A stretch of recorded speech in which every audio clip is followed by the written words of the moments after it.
বিসমিল্লাহির রহমানির রহিম। সুপ্রিয় ভাই বোনগণ, আসসালামু আলাইকুম। আজ আল কুদস দিবস।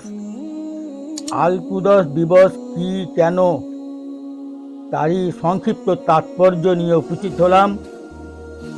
আল কুদস দিবস প্রতি বছর রমজান মাসের শেষ শুক্রবার পালন করে দুনিয়ার বহু মুসলমান। প্রথম কেবলা পবিত্র বাইতুল মুকাদ্দাস দখলমুক্ত করার আন্দোলনের প্রতীকী দিন হিসাবে প্রতি বছর রমজান মাসের শেষ শুক্রবার এই আল কুদস দিবস পালন করা হয়। 1948 সালের 15ই মে ফিলিস্তিনের মূল অধিবাসীদের অধিকাংশকে বিতাড়িত করে ইহুদিরা সেখানে অবৈধ রাষ্ট্র ইসরায়েল গঠন করে। 1967 সালে ইসরায়েল জেরুজালেমের পুরাতন শহরে অবস্থিত বাইতুল মুকাদ্দাস দখল করে নেয়।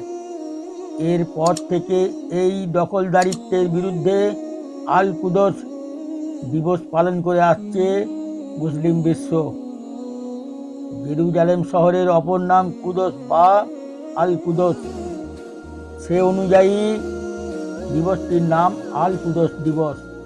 1979 সালে ইরানে প্রথম পালিত হয় দিবসটি। ইহুদিদের হাত থেকে মুসলমানদের প্রথম কেবলা আল আকসা মসজিদকে মুক্ত করার জন্য মুসলমানদের জাগিয়ে তোলাই এই দিবসের অন্যতম লক্ষ্য।